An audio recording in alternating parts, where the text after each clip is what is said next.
Alright, hey, my name's Name Taken. We're just going to be doing a overview on Lidia's top 15 moves.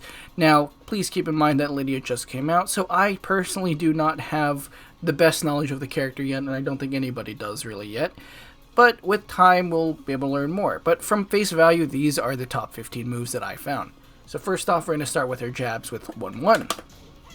Now, I love this 1-1, mainly because it's plus 5 on hit, and it gives a chunky 24 for 2 hits, which is really nice. There's also other 10-frame punishers that she has. She has 1-4, which does the same amount of damage but gives less frame advantage. And you also have 1-2-2, which gives you plus 8 and puts you into one of her stances, first stance mix-up. So yeah, you get plenty of cool options there. As well, with those three, generally you'll be using 1-1, I feel, for your 10-frame Punisher because it gives you that nice chunky 5-frame advantage, as well as doesn't force you to be in a stance like 1-2-2 would. So yeah. Next we have her 11-frame Punisher, and also one of my favorite moves, and we have back 1-2. It has incredible range, as you can see here, and it forces crouch on your opponent. If you've played Tekken before, you know how strong moves are that force crouch. Basically, you prevent them from being able to sidestep anything that you do, and they can't really press any of their fast buttons. The best thing they can do is a dick jab, and that's about it. So that's pretty cool. It's just a really good move.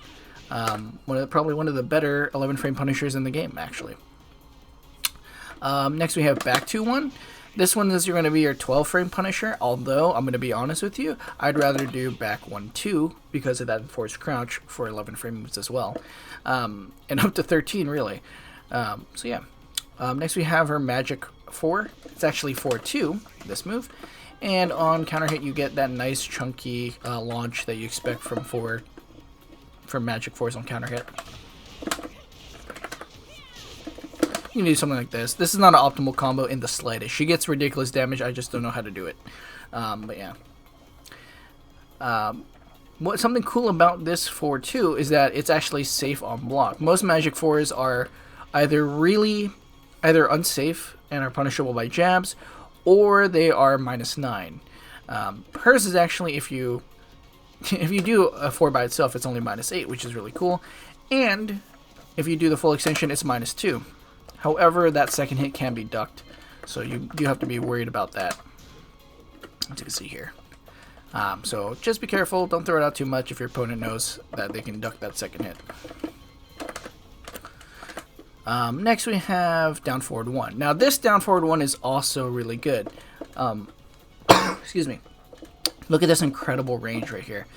From all the way from 2.3? Oh no, 2.2, I think. Yeah, 2.2. This'll hit. That's some really good range. Look at that. Not only does it have really good range, it also has extensions. That does mean that it loses some frame. It is extra minus on block. Generally with down forward ones that have extensions, they're -3 on block. However, hers is actually -5, and that's okay. We have down forward 1-2, which is +8 on hit, and a guaranteed punish, as well as down forward 1-3. This is not guaranteed on like down forward 1-2 is, but it's there. You can use it on counter hit. However, you can get that hit. However, you can't delay the input. You can't confirm it, essentially. That's nice. Something cool about this move is that it actually tracks to her left. As you can see here, it tracks to her left, which is nice. However, it does not track to her right.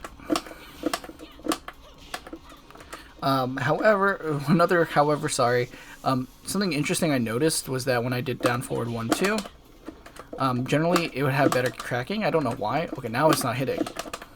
That's weird. Alright, well, just disregard that. I might have been delaying my input a bit too much, I guess. Yeah, just never mind. Disregard that. But yeah, so it's weak to sidestepping to her right. So keep that in mind. Next, we have down 1. Now this move, I love this move too. This move has some stellar range, just like a lot of her other moves. She has some really good range. +8 on hit, forces crouch. On block, it's +2. This is a good move, +2. It's no forward 4 on the Mishimos, but damn is it a good move. It is sidesteppable, it is extremely linear as you can see here. But if you actually have a bit of frame advantage, you can actually make it work. As you can see here. With +2, you could actually guarantee the hit if they just do a sidestep. I think it's sidewalkable. Oh no, it's not. That's pretty cool. It traps into itself if they try to step it. However, if you only have like 1 frame advantage, or like +1 from like a jab, they can still sidestep it. So you just gotta be mindful of that. But yeah. Good shit. This would be a powerful tool to enforce pressure because it is +2, and on hit it's +8 and forces crouch. So yeah. Did I go over? Okay, we're gonna go over her 15 frame launcher. That's up forward 4. Unfortunately, she does not have a typical uppercut down forward 2. So her fastest launcher is going to be her hop kick, which is a screw launcher, which is unfortunate because that gives us less damage. But still, hey, it's decent. It gets the job done. It's not the best, but like I said, it gets the job done. However, we do have a really good launcher. It actually, also, let me just say real fast, sorry, I didn't mean to skip over that part of the notes. This move on block is typical of a hop kick. It's -13, so you can get punished from it. However, it actually looks a bit faster for some reason. But yeah. Moving on, we do have my favorite launcher that she has, and that's 3-2. This move is 17 frames, high, and can result in some pretty good damage. Yeah. Let's see, what else? You can actually get more off of that. I just don't have the executional skill to do it consistently. I have to practice it more. But yeah, something noteworthy about this is that it actually is +2 on block as well.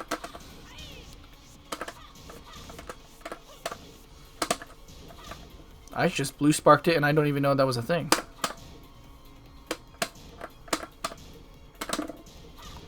Huh, that was interesting. Oh well. But it is +2 on block, as you can see here. However, the second hit is duckable. So keep that in mind, too. That they can duck that second hit.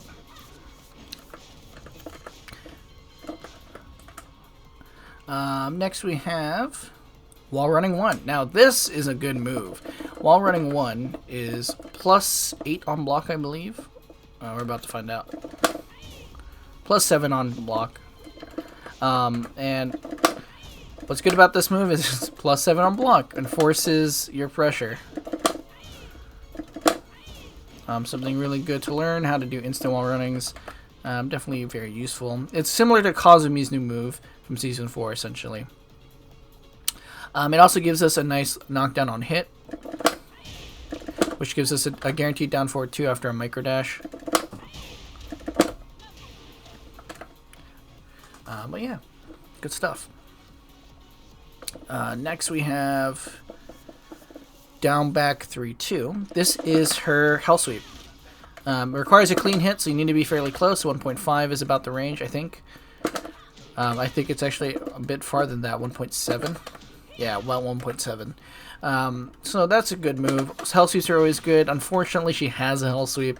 Really hoping that in Tekken 8 they have less hell sweeps for the new characters, but every new character has a hell sweep for some reason. So yeah. Also, we also have full crouch down forward 3 for a nice chunky low from full crouch. And her fastest low is down 4 at 12 frames, only 7 damage, and it is -2 or -2 on hit. Leaves you in full crouch, so you can still do some cheesy things if your opponent doesn't know how that works. And if they try to punish you with jabs or try to press jabs afterwards, you can just go for another chunky sweep here. You also have this very nice 12 frame punisher. from crouch with down forward 2 full crouch. It's a really long range, as you can see here.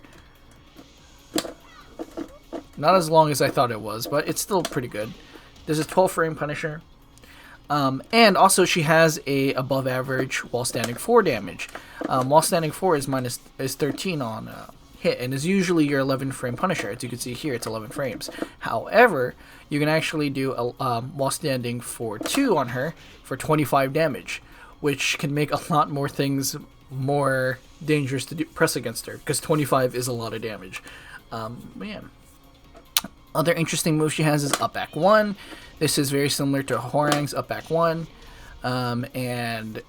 Essentially it's just an evasive move that hits. Only hers, unlike Hwoarang's, knocks down. Why? Why does it knock down? You know, to me that's a bit overkill. But hey, it's pretty cool. Next we have, let's see, Sidestep Moves. We have Sidestep 2. This is a stellar move. I love this move. This is +0 on block. So you can trade with jabs if you want. You can try and jab your opponent if they try to press a slower button. And it gives a knockdown on counter hit for down 2. That's always good. We also have Sidestep 4, which is a launch, which is pretty cool. This is also safe on block as well. It's safe on block at -6. So you have a very nice evasive launcher that hits high, but is safe. So that's always nice to have. What other things are there to note? Power crush moves, 1 back, 1+2 down back, or down back 1+2, and down forward 3+4. Those are her, what do you call it? Her power crush moves. Another move that's interesting is 1+2. It's basically a focus attack. Can be cancelled into a backdash or a forward dash. No armor properties though, so it's a bit weird to have that. But it is +17 on hit, or on block. And on hit, it gives a knockdown if charged. I don't think it gives a knockdown if it's not charged. Oh, it does. Okay, that's cool. I don't have a use for this move yet, but I'm sure there's something. Otherwise, that move is just all filler for nothing. Let's see, what else? She has up 1+2. This is her 1+2 break throw, which is nice to have. She also has... let's see, her various stances. She has 4 stances in total. She has her this is cat foot stance 1, cat foot stance 2. And you can transition into these moves from other specific moves that translate into that. So we have forward forward 2. This goes into cat stance 1. You have down forward 2, which goes into cat stance 2. That's just what I'm going to call it, because cat foot stance is a mouthful. I'll just call it CS. So you have CS1 and CS2. And those both transition into their own stance by pressing forward from them. There are no transitions that go directly into these other stances.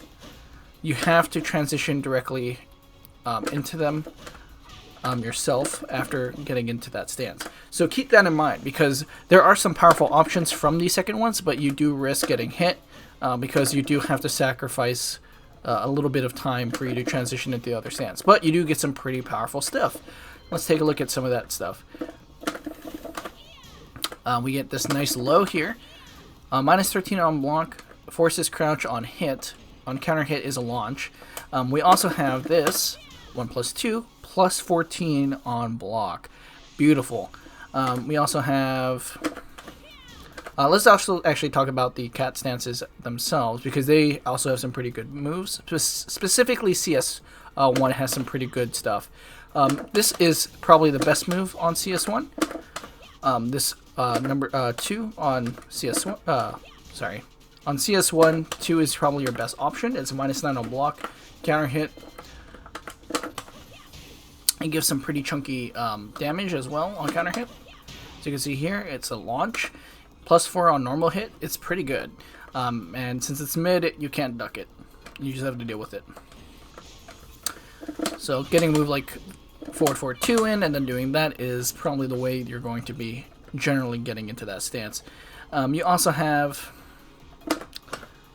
4, which is actually really good for several reasons. It is sidesteppable, I believe, but it is +8 on hit, on block, and as you can see here, as a general theme with her character, she forces crouch.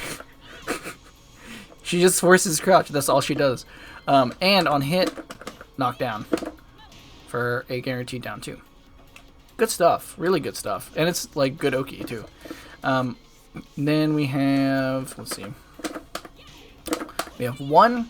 This is your fastest option, I believe, from that stance. And it is +4 on block as well. So, +4, as you can see. Good stuff. You also have this kick. Now, this kick has like the most interesting property of any of the stance moves. Now, on hit, it's a screw launcher, which is actually kind of boring, but if we take a look at its effect on block, that's the interesting part. Look at Heihachi. He's now facing to my left, which is pretty cool. I just don't understand the property of why this is a thing. But if they press a certain button and they try to like hit me, if I sidestep this way, it'll be harder for that move to hit. I might get something cheesy afterwards. Yeah. Cat Stance 1, so CS2, we have much more limiting options, I would say. They're not as interesting and they're not as fun. But they exist. The best move from here that you have, I think, is 4. That's the most interesting thing. It's a sweep. But yeah. You also have transition into Pouncing Tiger, Stalking Wolf stance. And you do have some pretty interesting stuff from this stance.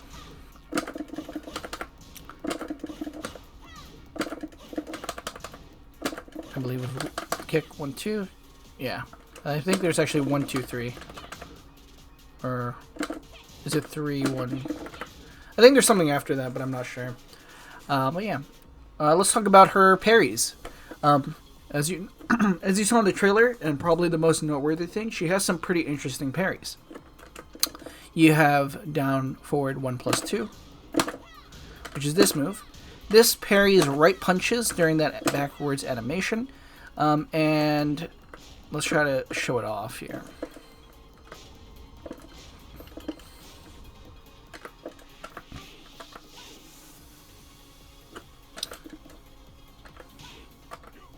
Yeah, that's how I'll time it. Oop. It's a bit of an icky timing. I don't really know how to properly time this. Like that. Pretty cool stuff. It only parries right punches. You also have this move, back 1+2 or back 2+4, depending on what you prefer. Why do I spam it? And this one is interesting on its own. You can actually go into a transition as you saw before. That. And she also has her low parry, which is down back 3+4, I believe. Yeah, down back 3+4. Before the kick, where she puts her hand out, that's the parry itself. And this one will parry any kick, and then you can do, if you press 1 as the attack hits, you get that nice little parry animation that she does in the actual in the trailer. So yeah, that's her character. She's pretty cool. She's interesting. She has her own unique things she brings to the table. I would suggest that you definitely push and look at her stances some more. I'm definitely going to be doing that because I think there's some hidden potential there that I'm just not seeing. And as well as her insanely high combo damage that you can definitely get with some of these other moves that you just need to learn how to do, which I definitely need to do myself. Oh man. Come on. Why isn't it working? like that move, at the end of a combo would be super strong. However, I just do not have the execution for it yet. And yeah. So yeah, that's her. Hope you enjoyed watching.